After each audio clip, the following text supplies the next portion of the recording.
Have you ever found yourself savoring the quiet of your home? Maybe humming a tune from your youth or chuckling at a memory only you hold? Living alone in your 60s, 70s, or beyond can feel like a gift, a chance to shape your days exactly as you please. There's a certain magic in that freedom, isn't there? But sometimes, in the stillness, little habits can creep in, quiet ones that dim the light in your life without you even noticing. I've walked that path myself, standing in my kitchen, staring at an empty table, wondering when my world became so small. Today, I'm opening my heart to share 10 hidden pitfalls that can steal the joy of living alone as an older adult. These aren't the obvious things, like locking your doors or paying bills. No, these are the subtle traps, the ones nobody talks about, that can quietly dull your spark. Hey everyone. Welcome back to Bloom and Nourish. Stay with me until the end, because these stories and lessons will remind you that your life, your home, and your spirit are still bursting with possibilities, waiting for you to rediscover them. If this resonates with you, I'd love for you to join our community. Hit that subscribe button and tap the bell so you don't miss a single conversation. And here's a little way to connect with me. If you're finding value in this, drop the number 1 in the comments below. If something doesn't quite hit the mark, leave a 0 so I can make the next video even better for you. Now let's dive into this heartfelt journey together. Number 1. Don't let meals become a chore. Think back to a time when your kitchen was alive. Maybe the smell of fresh-baked bread or the chatter of loved ones filled the air. For my friend Margaret, now 76, her table was once the heart of her home, where her famous lasagna brought everyone together. But after her partner passed, cooking felt pointless. "Why bother for just me?" she'd say. I found her one evening eating a cold sandwich over the sink, her eyes distant, as if the joy of food had faded with the laughter that once filled her dining room. That moment broke my heart. Meals aren't just about filling your stomach. They're a way to honor yourself. You're worth the effort. Dust off that favorite plate, the one with the chipped edge from a long-ago dinner party. Set the table, even if it's just for you. Try slicing a ripe peach and letting its sweetness surprise you, or simmer a pot of soup and let the aroma wrap your home in warmth. Invite a neighbor for tea and cookies. Nothing fancy, just connection. When you make meals a moment to cherish, you're telling yourself, I matter. You're weaving joy back into your days, one bite at a time. Number 2. Don't let the TV steal your time. I'll share a secret. There was a time when my living room hummed with the sound of the TV from morning to night. Old game shows and reruns became my companions, filling the quiet I wasn't ready to face. It was easy, comforting, until I realized I hadn't spoken to another soul in days. I thought of my friend Clara, 81, who once laughed, "My TV knows my secrets better than my family does." Her words carried a truth that stung. The TV is a tricky friend. It's always there, but it can quietly steal your hours, your thoughts, your connections. Instead of letting it be your constant companion, treat it like a special treat. Pick one show you love. A cooking show, a mystery, or a comedy that makes you laugh out loud, and savor it. Then turn it off. Call a friend to share a story. Pick up a book and lose yourself in its pages. Or just sit in the quiet and let your thoughts wander. That stillness might feel heavy at first, but it's where you'll find yourself again. If you're still with me and finding these tips helpful, drop a 1 in the comments to let me know you're here. Thank you for sharing this time with me. Number 3. Don't let your door stay closed. Across the street lives Mr. Thompson, 84, whose home is a charming cottage with roses climbing the fence. He used to be out front, pruning his flowers or waving to neighbors, but after losing his best friend, his world shrank. Deliveries piled up at his door, and his mailbox overflowed. "I'm fine inside," he'd say, but his voice sounded hollow. Then one morning, He stepped onto his porch to grab his paper. A child's giggle floated from the sidewalk. A breeze carried the scent of fresh-cut grass, and a neighbor waved. His face lit up, as if he'd remembered something vital. He was still part of the world.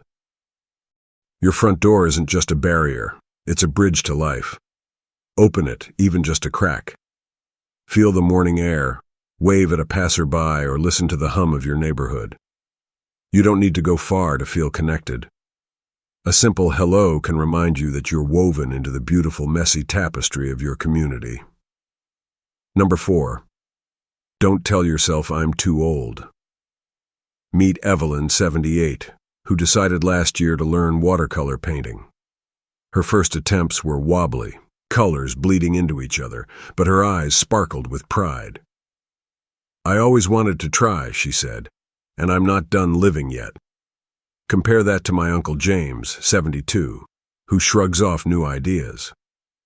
I'm too old for that, he says, dismissing everything from yoga to trying a new recipe.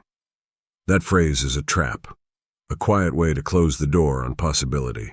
Age isn't a limit. It's a badge of all you've lived through.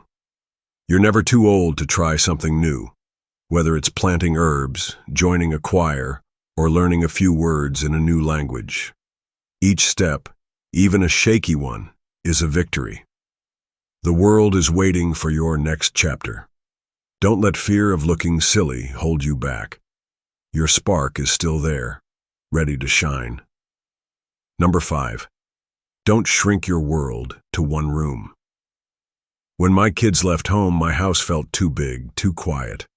Without meaning to, I started living in my bedroom. Books piled up on my nightstand, snacks tucked into drawers, a kettle humming on my dresser. The rest of my house? It gathered dust, like a museum of a life I no longer lived. One day, I tripped over a stack of papers and realized I hadn't sat in my living room in months. My world had shrunk, and so had my spirit. Your home is more than a place to sleep. It's a canvas for your life. Reclaim it. Brew coffee in your kitchen and watch the sunlight dance on the counter. Read in your living room where the couch holds memories of laughter. Open a window and let the breeze carry new energy. Every corner of your home is a chance to create new moments, to feel alive again. Don't let one room hold your whole story. If these tips are speaking to you, drop a 2 in the comments to let me know you're still with me. Your time means so much. Number 6. Don't fear routines. Embrace them. My neighbor Harold, 87, starts each day the same way. He pours a cup of tea, sits by his window, and watches the birds at his feeder. It's my anchor, he says, and I see the peace in his eyes. Routines aren't boring. They're the heartbeat of a full life. They give your days shape, a rhythm to lean into when the world feels unsteady. Think of routines as small promises to yourself. Maybe it's watering your plants each morning, feeling their leaves under your fingers. Or taking a walk at dusk, noticing how the sky shifts from gold to purple. If a routine feels stale, tweak it. Try a new tea flavor or a different path. These small rituals aren't chains. They're the threads that weave meaning into your days. Number 7. Don't turn away from your reflection. For years, I avoided mirrors. The lines on my face felt like a map of what I'd lost. But then I met Dorothy, 83, who puts on her favorite earrings every morning. They remind me I'm still here, she says, her smile bold. Looking in the mirror isn't about vanity. It's about seeing yourself, honoring the person who's carried you through life. Take a moment each day to meet your own eyes. Wear that scarf you love, the one that feels like a hug. Brush your hair with care, savoring the ritual. Your reflection holds your story. Every wrinkle a tale of laughter, every gray hair a mark of wisdom. Don't hide from it. Celebrate it. You're still here, and your light still shines. If you're finding value in this, drop a 3 in the comments. I'm so grateful you're here. Number 8. Don't fade from your community. Mrs. Larson, 79, lived next door, her home quiet behind closed curtains. We assumed she wanted to be left alone. But one evening after a power outage, I knocked on her door. Her face lit up when she saw me, her voice soft. "It's been so long since anyone stopped by." That moment stayed with me. Your neighborhood is a web of stories, and you're part of it. Share a smile with the mail carrier, chat with the kids playing nearby, or offer a cutting from your garden. Your wisdom, your warmth, they matter. Step outside, even for a moment, and let your presence ripple through your community. You're not invisible, you're vital. Number 9, don't let memories anchor you. My friend Helen, 80, kept her late daughter's room untouched, a shrine of photos, clothes, and toys. "It's all I have," she'd say, her voice heavy.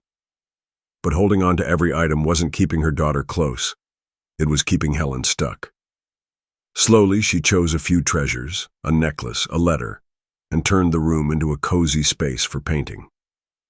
For the first time in years, she smiled, her home alive again. Memories are precious, but they shouldn't trap you.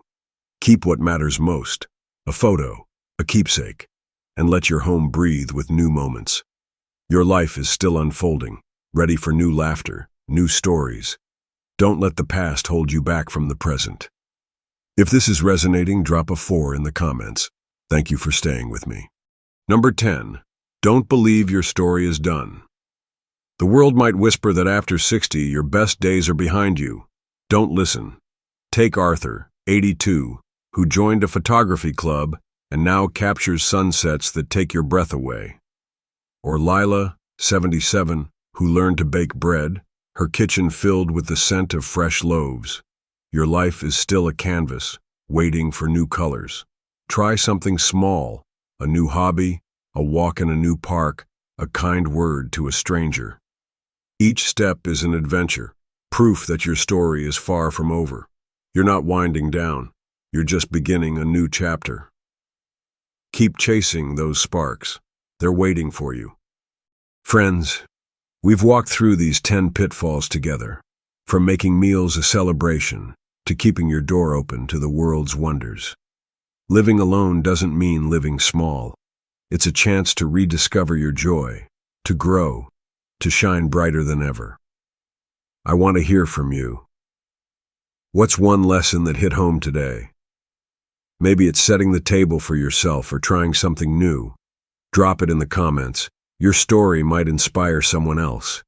If this video spoke to you, please like, share, and subscribe. Let's keep this conversation going, like old friends sharing a cup of tea. Your life is still full of possibilities, and I'm here cheering you on. Until next time, keep shining.